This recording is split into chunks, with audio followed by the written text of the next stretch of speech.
welcome to In Dark Places, a taste like roasted corn. Month of Mothman, episode 4. This week we'll be talking about the UFO activity surrounding Point Pleasant and the surrounding areas in 1966 and 1967. If you've got a cool UFO story you want to tell, or if you've seen a man in black, we'd love to hear from you. Send an email to indarkplacespod@hotmail.com. Greetings, listeners. This is Mr. Haunted, bringing you In Dark Places news. A giant rubber duck's presence in Main Harbor remains a mystery. On August 18th, a giant rubber ducky made a surprise appearance in a Main Harbor, and officials said they have no idea who put it there or why. Catherine Gibbon, the harbor master at Belfast Harbor, said the giant yellow duck, estimated to be about 25 feet tall, appears to be anchored in the shallow part of the harbor. The duck has the word joy written in large letters on its front. "Everyone loves it," she told the Bangor Daily News. "I have no idea who owns it, but it kind of fits Belfast. A lot of people want to keep it here." Anonymous reports corroborate July 22nd winged humanoid sighting at O'Hare International Airport. First published by Manuel Narvarte of UFO Clearinghouse earlier this month. The initial report involved 3 witnesses who claimed to have seen a security detachment respond to a winged humanoid sighting at the airport's United Cargo facility. Following the report, Lon Strickler of Phantoms and Monsters received the following email on August 9th. "I saw your article about the flying creature at O'Hare and wanted to reach out to you and tell you what I saw on that night. I'm reaching out to tell you this story, but I do not want any of my information being given out to the public because I will not risk losing my job over this. We have been told by our supervisors to never report anything that we saw to anybody outside of the company, so I am taking a chance reporting this to you.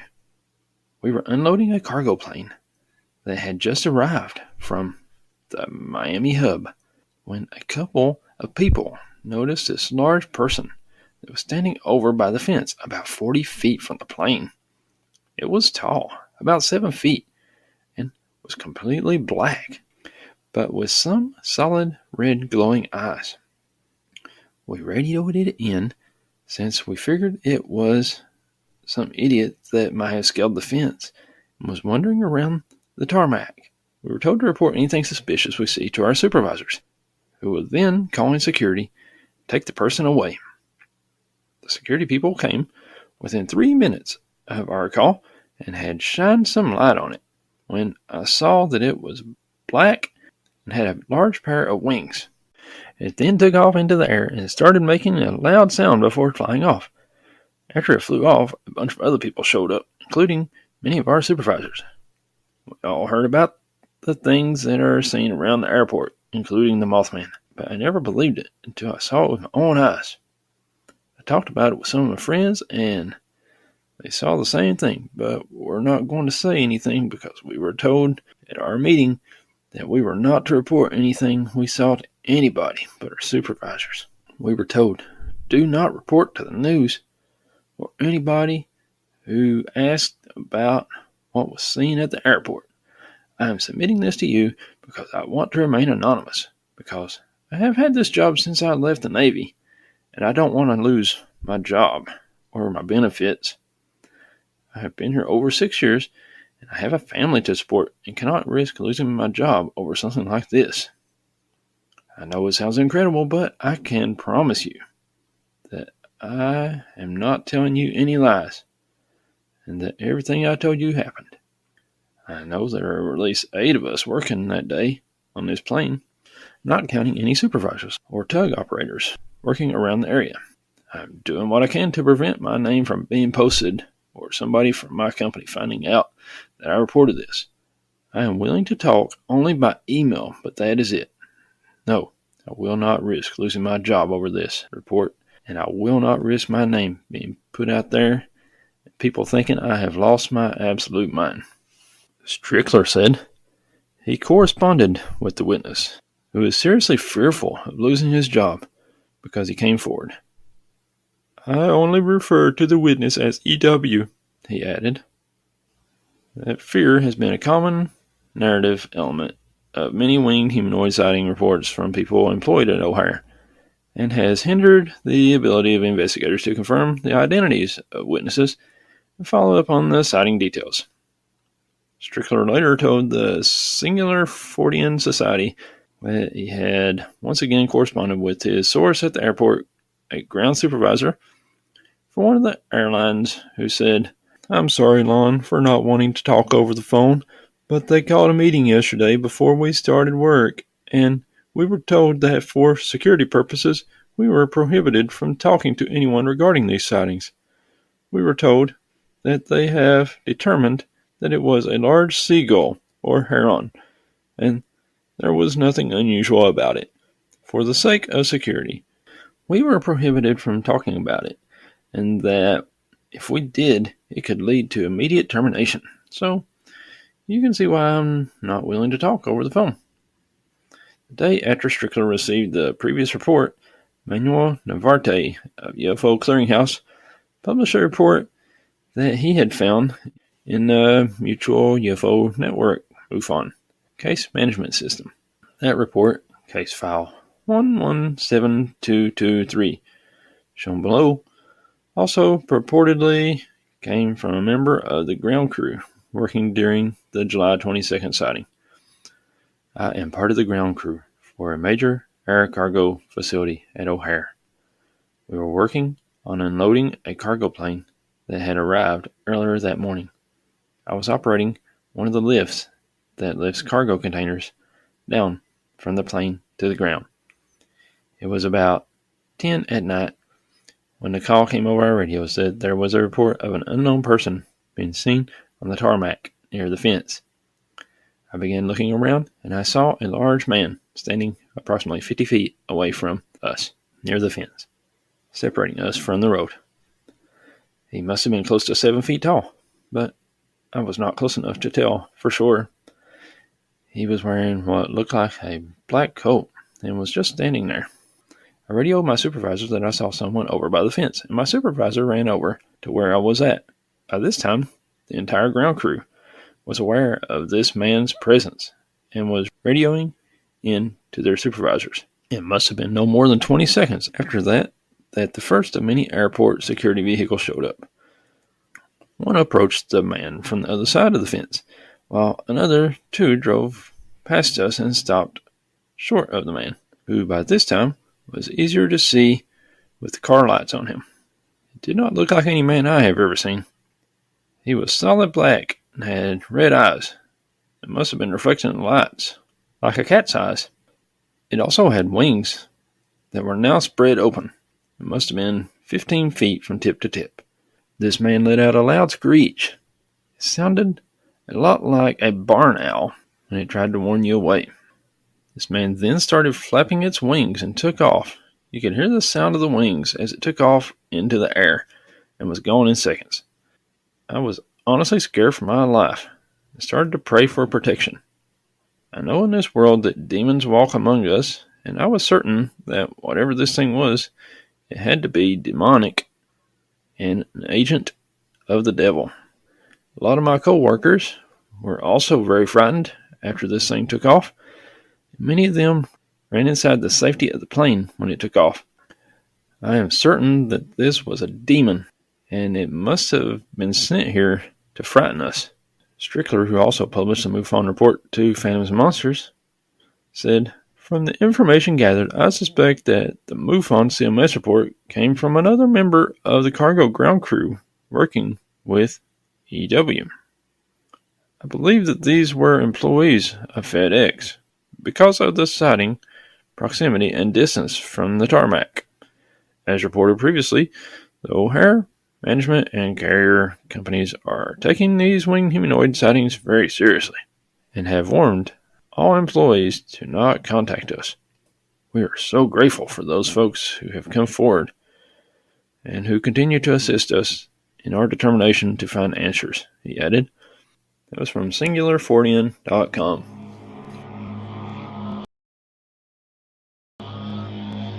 My good friend Kyle Lovern is back on the show. Kyle, how are you? Pretty good.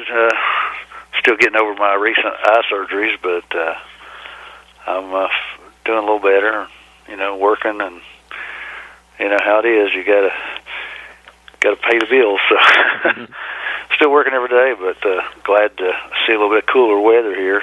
Nice, beautiful day today in the 70s, blue skies. But I know you were talking to me the other day about the Mothman Festival, and we're looking forward to going back to it. I know you're a regular up there, but due to COVID, they canceled it again this year. It's 2 years in a row. Yeah, you can tell they didn't want to cancel that because it's a huge revenue for Point Pleasant. It's tough for the town of Point Pleasant there. A big festival, it's good for their economy, and of course they've got the Mothman Museum, and it's a good little trip for people. I recently read the Mothman Prophecies by John Keel, and the book's been out a few years. But thought we could talk about that and some of the things of that, since it's the Mothman Festival month, and coming up on it's been a few years since the mid-'60s there when the Mothman was first spotted, and then a lot of people don't realize that during that time, the several months, there was hundreds of UFO sightings also in the Ohio Valley there, Point Pleasant, and across the river in Gallipolis, Ohio, and in that area. So it's pretty interesting. I heard John Keel talking on some old interview for like every Mothman sighting during 66 and 67, there's like 10 times more UFO sightings. You'll read a lot more about UFOs than you will the Mothman. Keel was sort of like myself, a journalist, freelance writer. They call him a ufologist, which a lot of people say they are. Some people have called me that, but I feel more like I'm a UFO researcher and historian and an author. But whatever, it's an interesting subject, something I've always been interested in, as you know, since an early age, and continued to do it over the years, and been lucky enough to had some articles printed in a couple magazines, and was a member of MUFON for a while, but I dropped out of that. I got a little disenchanted with that organization, but had the 2 books printed, Appalachian UFOs, and got another one done, but I've never been able to get it in print. Maybe one of these days I have that 3rd one done. I feel like it's actually the best of the 3, because I learned a lot. But, Keel was from New York, but he ended up spending a lot of time in West Virginia, in the Point Pleasant area, researching the Mothman sightings and the UFO sightings down there. He interviewed probably hundreds of witnesses, went around and he, would camp out pretty much on a hillside where people had seen UFOs, and he was a witness himself, and a lot of other people, as you mentioned, there was a lot more UFO sightings in that area than the actual Mothman sightings. So it's somehow people think it's connected. I guess that's one of those mysteries we may never know, but it's interesting that it is. Here's a story from the Mothman Prophecies book. Late on the afternoon of March 31st, a workman in the Point Pleasant lumber yard saw a glowing object hovering over the home of Mrs. Doris Deweese. Shortly afterward, Mrs. Deweese watched a luminous object zip across the sky and crash into a small shack on a neighboring hillside. The shack housed the transmitter for Sheriff Johnson's police radio. It started to burn. What followed was straight out of the Keystone Cops. The police and fire department rushed to the snow-covered hill and bogged down on the mushy dirt road. There was much frantic scurrying and cursing as the men battled the blaze. Part of the hillside was badly scorched. The transmitter inside the shack was not affected by the fire, but it was burned out as if it had been struck by lightning. So, in the critical days that followed, the sheriff's department was without its main transmitter. Yeah, it destroyed that little building. It was their communications building, and it took out all their communication. Back then they did everything by radio. again, no cell phones or towers or anything like that. And it was, basically, I guess, akin to CV radios is what, but maybe a little stronger, what first responders, policemen, firemen used at that time. And it took out their whole communications. And again, and that's another thing, not only did you have civilians and the journalists we talked about that witnessed those UFOs, but you had police officers in that area, deputy sheriffs, and I guess small town city policemen that also witnessed. And a lot of times people would call them, and they were, I think, reluctant to go out and then on the case when they'd get the call, but they would, and when they got there, they actually would see the UFOs too. Seems like that would have been a fairly big news story. I bet that would have been some newspapers. I'd like to dig around and try to find that. Probably, if we could ever get the time to go look through the old microfilm of the Point Pleasant and Athens Messenger newspapers from that time, there's probably lots of Mary's stories that are in those old archives and be interesting to read, and probably a lot of good information in there. Yeah, it'd be cool to check that out. Yeah. As I say, this region has had lots of interesting UFO stories. We've talked about it before.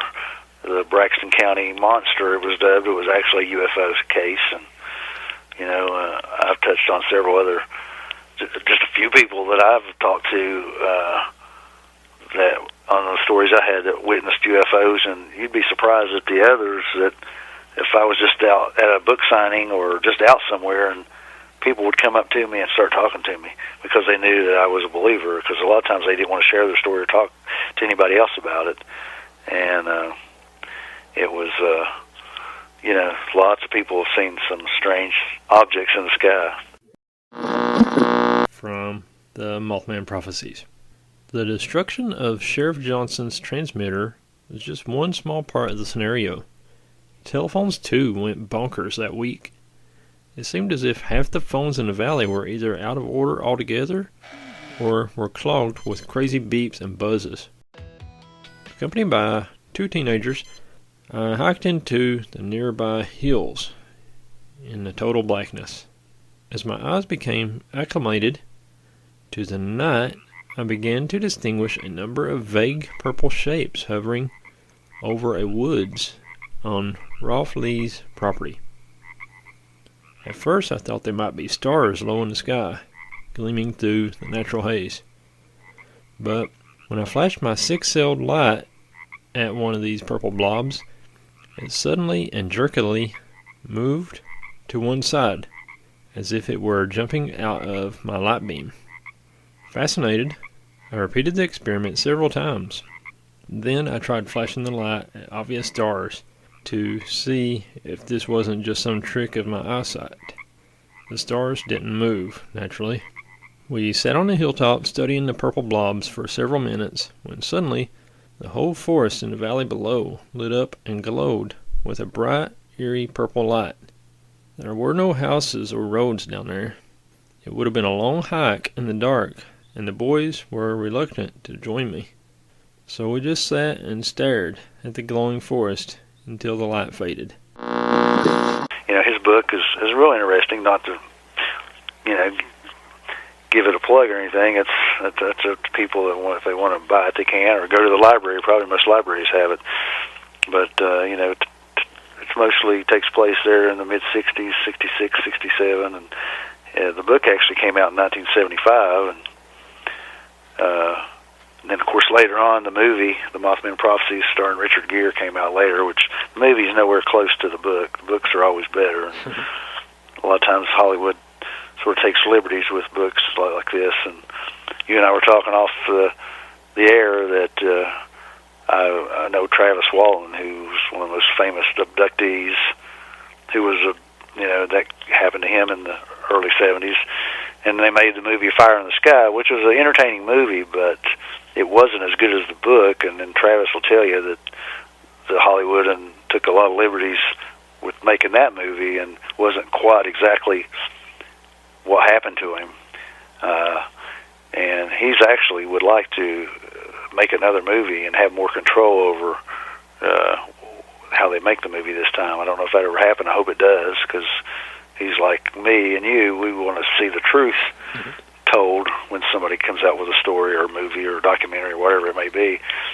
And Hollywood's sometimes they like to dramatize a little bit, and put a little comedy in it, and maybe change things for whatever reason. And I guess they think it sells more tickets. But I'm old school and like things to be exactly the way people tell me. Where I'm a journalist, and when I did interview people that had UFO reports or sightings, I just reported it and let them tell the story, basically, exactly how they said, and write it up that way. And I think that's what Keel did also with some of his reports and all his notes.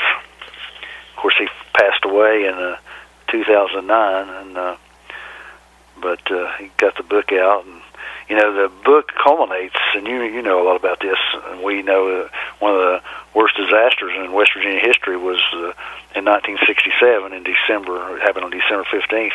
The Silver Bridge collapsed there in Point Pleasant, going across the Ohio River toward Ohio, and killed several people. And that was right around the time the Mothman was being spotted, and he mentions that at the end of the book, and so they sort of tie that into it. And some people even say they spotted a glowing object near the bridge at that time.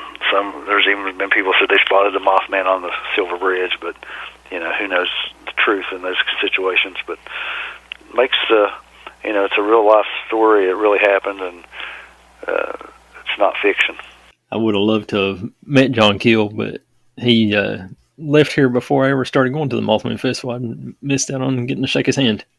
Yeah, that would have been neat to meet him. And another guy from West Virginia, and they've got a whole wing at the Clarksburg Library, was Gray Barker, who was an early UFO writer and researcher and investigations. I don't know if you heard about him, but I know he also knew Keel, but Gray was from West Virginia and was published in several UFO magazines during that time. And of course, both of them are gone now. And I've got Gray Barker's book around here somewhere. They Knew Too Much About Flying Saucers from 1956. I need to look around and try to find that book. I've got so many books laying around here, I don't know what I did with it. I've got everything so unorganized right now, I just kind of throw it in piles. Another person I would like to meet that he mentions many times in the book is Mary Heyer. And she was a reporter, a newspaper reporter there in Point Pleasant, and also over in Athens, Ohio, for their sister paper. Yeah, I bet she had some stories. She got calls constantly when this was going on about Mothman sightings and UFO sightings, and more than she could write. And I think in her situation, I know how it is because I've been there, they limited what she could write, but she did get to write a lot about it.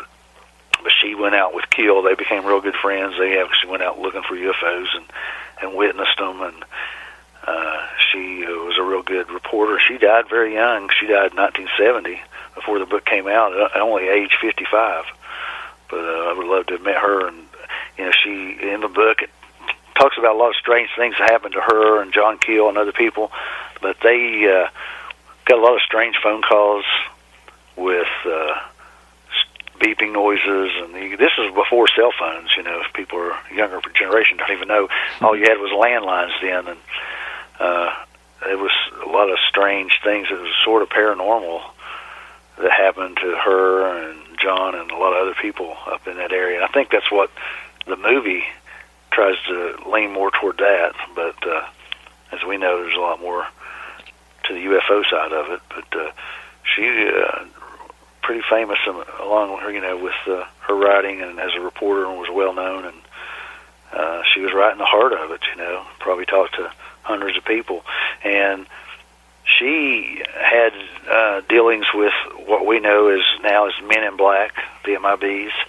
Supposedly there was those kind of guys that were spotted in the Point Pleasant and Gallipolis area over that time span. The guys in the dark suits, sunglasses, big long dark sedan cars, and they were strangers. Nobody knew who they were. They would show up sometimes coming and asking people questions, or they would come by her newspaper, or they would go out to knock on people's doors that allegedly had sightings of UFOs and question them. And that, that's a whole other realm of the UFO mystery, is the Men in Black. People wondered, are these guys government agents, or are they, extraterrestrials trying to blend in?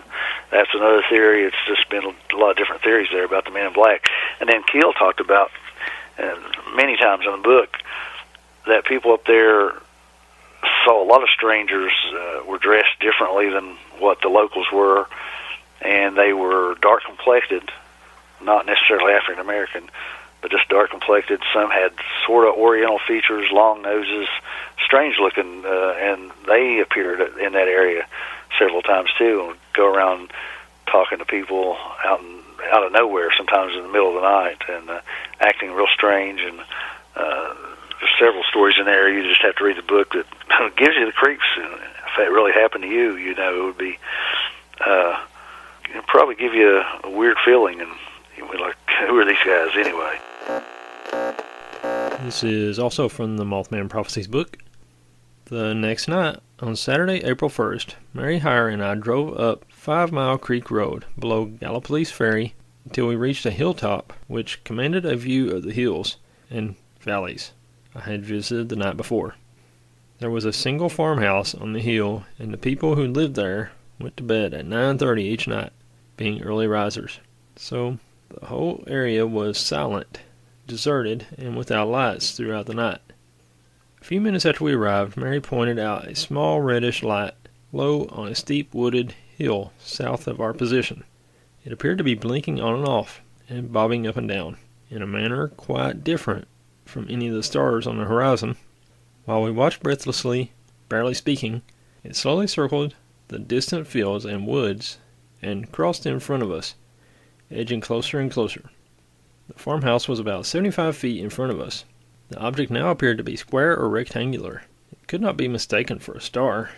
It vanished momentarily behind some trees north of the farmhouse, and when it reappeared, it was much closer. Now we could make out a dark form. The red glow seemed to be a window. It hovered about 35 feet off the ground.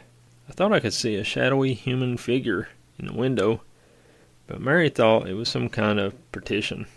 This was the only point on which we disagreed.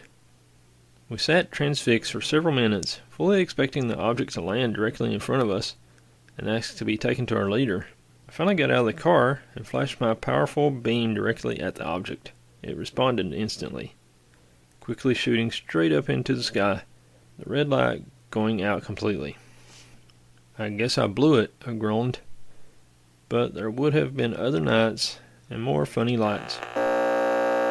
As you said, there was hundreds of UFO sightings during that time, and in my first book, one of the stories I had was a school teacher that actually from my area, our area here in the Williamson area, but she was up in Point Pleasant for a wedding, and she saw a UFO. Scared her to death, and that's one of the stories I had in my first book. So, and that was probably in the late 70s, early 80s. Over the years, there's been still a lot of UFO sightings up in that area. I was fascinated with the Woodrow Derenberger story. He kind of touched on everything in the Mothman Prophecies. He had the Men in Black run in and the UFO. He kind of had the whole deal going. Yeah, the Woodrow Derenberger, it's an interesting story. For those who don't know, Woodrow Derenberger was from West Virginia, and he allegedly was driving home. He was a traveling salesman, and he lived near Mineral Wells, West Virginia, Parkersburg area. Allegedly driving home one night, and he said a UFO landed right on the road in front of him, and a guy got out, and his name was Indrid Cold, C-O-L-D, and he swore that this was true, and he called himself a contactee, not an abductee, as we know nowadays, and that he had continuing meetings with this extraterrestrial, and who was basically like a man, and over the years, and he he was interviewed by a lot of people at that time, newspapers, TV, and he swore that it happened. And Cole would tell him where he was from, what planet, and it was he would receive telepathic messages from him, continuing communications, and it's an interesting another story of that happened in West Virginia and near Point Pleasant. Has to do with UFOs and ETs, and like you said, Men in Black. Our state has a rich history in this phenomenon. He never changed his story. He would tell it over and over on all his news shows and everything, and he always stayed true to his story. Like he died in 1990, and he never came forward to say that it was a hoax or anything. So it makes you wonder. Yeah, and people tried to trip him up, but they never did. And like you said, he told his story frequently over the next few years from the original first contact he had, alleged contact.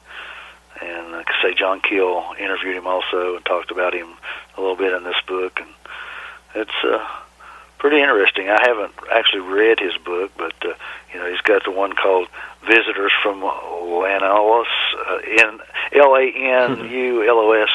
That was supposedly the planet where this Mr. Cold was from. So it would have been another person to be interesting to have met and interviewed. So I'm a little jealous of both John Keel and Mary Hyre there. They got to be right in the heart of a UFO wave, and also throw in the Mothman, and man, they had plenty of stuff going on. Then throw in the Men in Black, and possibly government coming in, because there was some military folks that come in and talk to them also that were interested in all these. They wanted to know what's going on with this Mothman sighting and these UFO sightings, and why is it happening in this area? From the Mothman Prophecies. The following night, we returned to the same hilltop. The brilliant night sky was filled with stars, and things not on my star map. We could easily recognize the UFOs because they were brighter and more brilliantly colored than normal stars. Some were red flashers, and some were gold purple blobs, and some were multicolored. Mrs. Hyre confirmed that they jumped out of the way of my flashlight. I picked out an especially large object and flashed "Descend" in Morse code. Mary gasped, and it began to lose altitude.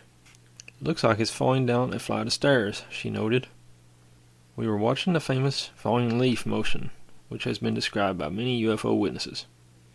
About 12:30 a.m., Mrs. Hyre decided to call it a night. She drove off, leaving me alone in my car, sitting like an idiot, waiting for something to happen. And it did. 1 hour later, at 1:35 a.m. on April 3rd, 1967, I had my best sighting. A clearly defined circular object suddenly zipped down from the sky and passed parallel to my car. It was so colorful that it is burned into my memory. The greenish upper surface was topped by a bright red light. There were reddish portholes, or circular lights, around the rim. The colors were so brilliant they were almost unearthly. It disappeared behind some trees to my left. I felt it was very close, perhaps only a few hundred feet from my car. Although it had been in full view for several seconds, I never even thought of picking up the movie camera on the seat beside me. I had 3 interesting physical reactions to this sighting. First of all, although I'm used to prowling graveyards and TNT areas alone at night, I was scared to death. My first thought was to start the car and get out of there, but I managed to brace myself. I did lock the car doors. Second, while I was watching the object, I thought I heard a sizzling or hissing sound. Later I realized I couldn't be sure if the sound had been real. Third, the next morning, my eyes were sore and reddened. They felt like they were full of sand. I had a mild case of conjunctivitis, and it persisted for several days. We've had different UFO waves, or flaps as sometimes they're called, over the years. You and I talked about the 1973, the late summer, early fall, about this time. It was a rash of sightings, especially across the Appalachians and the East Coast. And I was a teenager at that time, so definitely piqued my interest. And you didn't get to see as much. Of course, there was no internet then. You saw a little bit. Sometimes maybe a blurb on a TV news channel. And of course, you didn't have all the news channels that you do now. You had like 3 channels, the 3 major networks. And sometimes you would get a story in the newspaper, but it wasn't covered as much. It just wasn't, people didn't believe in it, or they just didn't want to cover it because they didn't understand it. But I would love to see another UFO wave happen now. Knowing what I know now over the years, and knowing people like you and others, it would be pretty neat to go out and see if we could see a UFO. There's so many drones and stuff nowadays. You'd think that somebody would fly one up to a UFO, kind of like the one that was hovering over Williamson there in 2012. It'd be cool to just fly a drone right up to that thing. Yeah, I'll tell you, though, that one that I was a witness to and wrote a story about for the newspaper, the Williamson Daily News at that time, it was so high altitude-wise, I don't know if a drone could even made it up that far. It was pretty high. I'm not good with measurements and aeronautical science, but it was pretty high. And as I said in the interviews I'd done, and I think I told you, that what I noticed after a while, that jets fly near that UFO that not only was seen here in Williamson, but over toward Pikeville, Kentucky, and really the whole region had hundreds of witnesses. It was a daytime sighting, and it was different. It was strange, and but like I said, people asked me, were they military jets? Well, again, they were so high up, I couldn't tell, but I did know saw a lot of planes or jets fly near this thing, and made me think maybe they were military and they were checking it out, because you've heard that over the years many times when there's been UFO sightings, that there's always jets come in, like I guess they were scrambled from wherever it was picked up on radar, and they come checking it out. And I'm not going to say they were, but it's a possibility that they were. John Keel and Mary Hire would pretty much have it down to a science. They knew what day of the week to look for them and everything. It was kind of odd. Oh, yeah. It's like they would go out to this certain hill, they called it, and it'd be night, and they'd camp out. And I'm saying camp out, they'd just be parked there, maybe get out with their coffee or whatever, and flashlights and camera. And it seems like they never could get a good picture, though. That it was always, or if they did, something would happen to the film when it was developed. Don't see a whole lot of reports coming out of Point Pleasant anymore, but it'd be interesting to see if could find the same mountain where they stayed at and just see if that stuff is still going on, if they could see those lights on a certain day of the week. Yeah, I don't know if I think they would be reported if they were, but there, as we said, there's UFO waves that happen, and there may be a time that comes up that you'll see that again. And if that's the case, it would be a good time to go there and check it out. Go up there at night and see if you see the strange lights that they saw and others that saw during that time. It's been a few years now. From the Mothman Prophecies. 3 or 4 days after my monumental UFO sighting, I was sitting in Mary's office when she became very thoughtful. There's something I've been meaning to tell you, she said hesitantly. I don't know why, but it always seems to slip my mind. That night I left you early, the night you saw the colored disc. When I got to Route 2 and started for Point Pleasant, I saw a big globe of light right on the river. I couldn't figure out what it was, but I didn't stop. The funny thing is, I forgot completely. I didn't remember it until a day or so afterward, and then I forgot again. I can't understand it. I've always had a very good memory. I was reading one that in the Mothman Prophecies, they saw that red light that went into the cloud and disappeared for several minutes, and then when it finally did reappear from the other side, it was like a plane. And I've heard that with more recent reports, like in the early 2000s stuff too. It was kind of odd. Yeah. There was one I saw one time when Brandon was little. I had him over at the park, and I saw what looked kind of more like a plane went into a cloud, and it just never did come out. Yeah, that's Twilight Zone stuff. Different time dimension or something. Yeah, they saw lots of different kinds of lights and UFOs up there during that time. I took a picture of a plane one time 7 or 8 years ago, and it's just a low-flying plane. I was testing my camera out to see if I could get a picture of it, and whenever I pulled it up on the computer to look, it had like this weird, like digital waves or something around the plane. So I started thinking, I wonder if that is a UFO in disguise. Well, you never know. I wish we'd have another wave like that where people were seeing them every night, because that's what they did here. People would drive out to a certain hill and can't stay there all night or half the night watching for them. And many times they saw stuff. I've had 3 good sightings over the years myself, and I know a lot of other people have had it also, and I know what they weren't. They weren't planes or helicopters or satellites or whatever. So, there's Air Force bases close by, and they like to fly over our topography here for training missions. Sometimes they come down pretty low. I know some people get a little scared when they fly over. I know you've seen them before. I've seen them before. I've been out in my car or just been outside, and those jets fly over. I mean, they flew over one time where I was at. The car I was in, I was parked. It shook the car. They were on training missions. That shows you how low they come down and doing those training missions.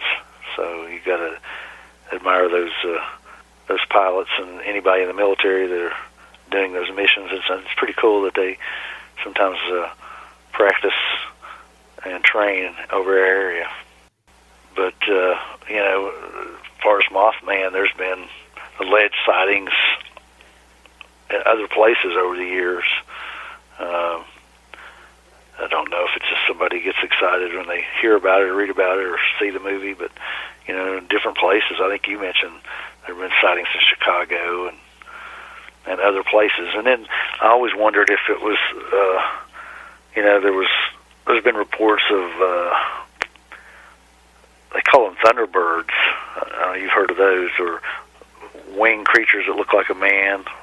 Those have been reported a lot of different places over the years. I had one guy from up in Boone County, West Virginia, mention to me one time, asked me if I'd ever heard anything about those, that somebody told them they saw one of those up in that area. But I've not heard much about that, but it makes you think it's similar to Mothman. Even down in an area that we're familiar with in Wayne County, that's just across the border from our county in Mingo, in Crum, West Virginia. I think there was a guy allegedly thought he saw a Mothman-type creature there. So here's that story that Kyle was talking about. UFOs over West Virginia town remind many of Mothman. This is from July 31st, 2018. Has the legendary Mothman returned to West Virginia? One might think so, with the amount of attention being given to photographs taken in Crum, West Virginia, less than 2 hours from Point Pleasant, which show an unidentified flying object that could, and apparently do, appear to some to be a flying winged humanoid, similar to Mothman. Is it the real deal? Why has one photo gotten so much attention when a similar flying humanoid picture just a few weeks earlier in the same city seems to be ignored? Is Crum becoming a new Mothman or UFO hotspot in West Virginia? Was cutting grass in my yard today, saw a pretty cloud. Took 2 pictures of the cloud. Didn't see anything but the cloud when I was taking pictures. Afterward, when I noticed the strange black object in both of the pictures. That's the report to MUFON, accompanying 2 photos. And I'll put those photos on the YouTube version of this so you can check them out. And they're also in the show notes. Accompanying 2 photos taken on the evening of July 25th, 2018. The magnified version looks more like an object than a flying humanoid, prompting comments on some sites showing that it resembles a ship, a kite, a drone, or a balloon.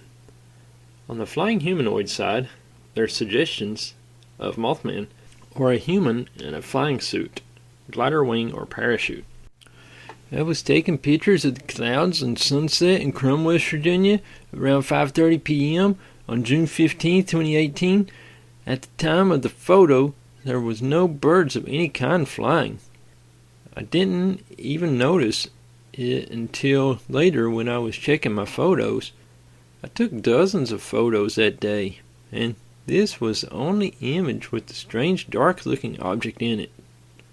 The photo looks more like a flying human, but could also be a large bird or a camera anomaly, especially since it reportedly only appeared in one series of the photos.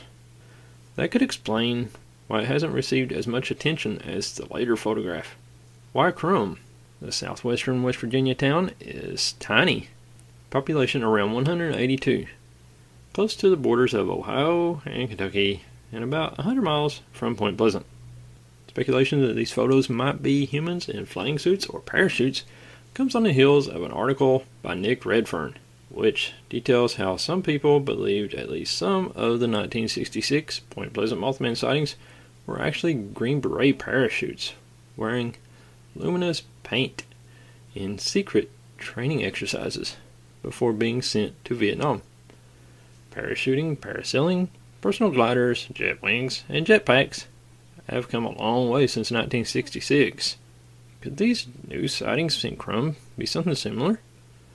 Crum residents would be wise to keep their eyes to the skies if they want to prove that Mothman or some other flying entity has moved in and they want to capture it, get rid of it, or turn it into an annual festival. And me and Kyle investigated a few stories in Crum, and it's a very mysterious little town. You know, people have seen some strange things for more than 60 years. Stan Gordon talked about a bunch of those Thunderbird sightings around Pennsylvania. It's pretty wild stuff, those Thunderbirds. Yeah, for sure. It's interesting. Makes you wonder if it's not the Mothman kind of sighting or similar to that people saw. And, you know, or are they seeing big birds? Just like around here we have the blue herons that have made their nest down on the Tug River where we live, and they've got a pretty big wingspan. You know, there's people that said those are what people saw, and sometimes if they were out at night, they just, their imaginations got carried away, and that's what they were seeing. I mean, yeah, I was walking my dog the other morning, and I saw a blue heron all the way, and I'm about 3 miles from the river, but sometimes they'll come up in the tributaries and the small creeks looking for fish to eat. And I'd seen the one of the blue herons in this area where I live. That's about the third time I've seen them in the morning. So, but it does startle you because you're not expecting it looking that early in the morning at 7, 8 o'clock. Look up and there's a big bird that's normally lives near the ocean. We saw one over at Pikeville Lake one day, sitting there next to the shore, and it was a big bird, but I don't think those people were mistaking those for something like a Mothman type thing. Yeah. I think it's some kind of swamp gas explanation. A bit about the festival, and you know a lot more about it than I do. I hate the fact that this pandemic has caused cancellation of it now 2 years in a row, because it brings thousands of people there. And I know you always go dressed as a man in black, and you're pretty well known up there now, and by the folks that continue to come there. And there's a lot of other writers and UFO researchers that show up at, and you met a lot of good people at the Mothman Festival. It's a real cool atmosphere. All those people, you don't have to worry about somebody snickering behind your back. Oh, he believes in UFOs.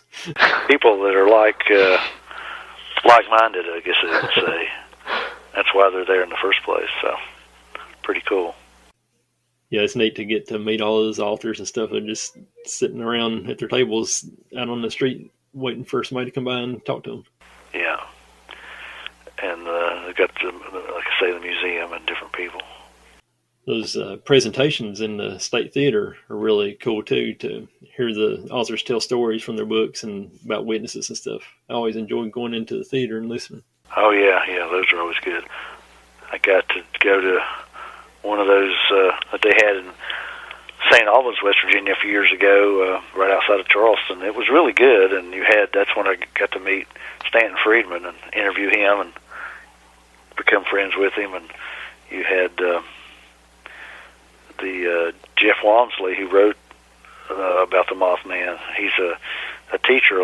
He's from the Point Pleasant area and from up there, and he knows a lot about it. And he was there also, and it was, as you say, good atmosphere because you had a lot of people there that were similar and like-minded, and brought a lot of interesting topics and conversation to the table. But yeah, I'd like to head up there and go check it out. I may do that some Saturday anyway. Even though there's a pandemic going on, you go now, it's not going to be that crowded. You got some good weather now, and heading into the fall, it'll be a good little Saturday trip. Head up there, see the Mothman statue that's right there in downtown Point Pleasant, and maybe check out the museum and just check it out. I've been wanting to make my way back up there for a while now, too. Yeah, maybe we can make a day trip out of it. Here's one more story from the Mothman Prophecies. Every night I went to the hill at 5 Mile Creek Road, sometimes alone, sometimes accompanied by a few others. And every night I saw a variety of strange aerial objects. Only 2 airplanes passed over on a regular schedule, one at 11 p.m. and another at 2 a.m. Each night, from 3 to 8, unidentified stars, quote, appeared. They were always in the same position at the beginning of the evening, and a casual observer would automatically conclude they were really just stars. However, on overcast nights, these unidentifieds would be the only stars in the sky, meaning they were below the clouds, while the rest of the night, the sky slowly rotated. These phony stars would remain in their fixed positions, sometimes for hours, before they would begin to move. They would travel in any direction, up, down, clockwise, etc. They had a number of curious traits. When a plane would fly over, they would suddenly dim or go out altogether. As soon as the plane was gone, they would flare up again. It was always impossible to judge their size, altitude, or distance. Sometimes I thought they were relatively close, only to find they were actually miles away, traversing the river. Boatmen on the river were obviously watching them also. Occasionally, a searchlight from the riverboat would suddenly shoot into the sky, aimed straight at the object I was watching, and the object would skitter out of the way.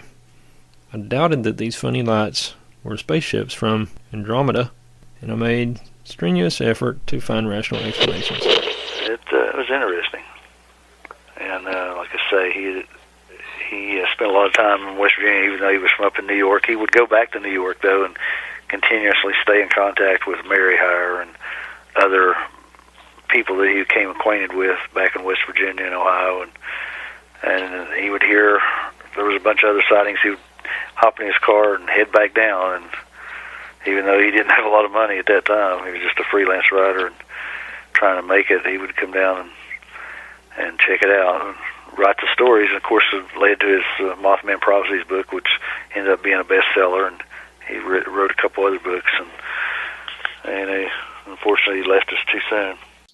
How can people reach out to you on Facebook or reach out to us if they see a UFO?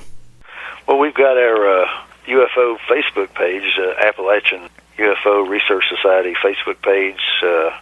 You can find it, typing that in, and if anybody has a sighting in our region, West Virginia, Kentucky, Virginia, Tennessee, anywhere in Appalachia, which we talked about before, the Appalachian Mountains reach all the way from New York State all the way down to Georgia and Alabama, but West Virginia is the only state that's entirely in the Appalachian Mountain region. But go on there and you can contact us on there, me or Junebug. And if you've got a sighting, tell us about it, or a picture or a good video. We'd like to see it. And I'm out of my books right now, but I think there's still a few bookstores around that may have them, or you might be able to find it on Amazon.com. Just type in my name and Appalachian UFOs, and it should pop up. You might be able to find one out there somewhere. I've got 2 out. There's a Volume 1, Volume 2, and like I say, I hope in the future to get this third one published. I joked with you before, I can't get it published. I said, evidently it's getting blocked by the government. But all joking aside, it's a pretty good one too. I want to continue to write about this subject. I know a lot of people, in the past, people would look at you differently, but that's changed over the years. The stereotype of UFOs, more people believe now, if you look at the polls, that there are something to this phenomena than in the past. And it's an interesting subject, and something that I think we'll continue to find out about over the years. Hopefully, one day we'll know the truth. As the old X-Files slogan said, the truth is out there. Mm-hmm. Yeah, we'd like to encourage all of our listeners in the area here around Mingo County area, especially if you see a UFO, to holler at us so we can get out and investigate it. Yeah, definitely. We've done a couple investigations before, and we'd like to get some fresh new ones. If you've seen a UFO, got a picture, or you're seeing these over 2 or 3 nights in a row, let us know. Reach out to us, and we'll check it out. Who knows? There might be something to it. We might be able to get air cameras or video and get some real evidence. Yeah, I can't thank you enough for coming on again, and you're welcome back anytime our schedules can align. Yeah, my pleasure. I always enjoyed talking to you and talking about this subject. And like I say, hopefully we'll have another UFO wave in the near future, and we'll, or maybe a couple good cases that are close to us, and we can get out there and investigate them and talk about them and see what's going on. Well, thanks for having me. Thank you, Kyle Lovern, for being on the show. And thank you, Mr. Haunted, for the cool news articles. We're going to close out our series of Mothman next week with some of the more recent Mothman sightings that have occurred in other areas of the world. God bless you, and see ya.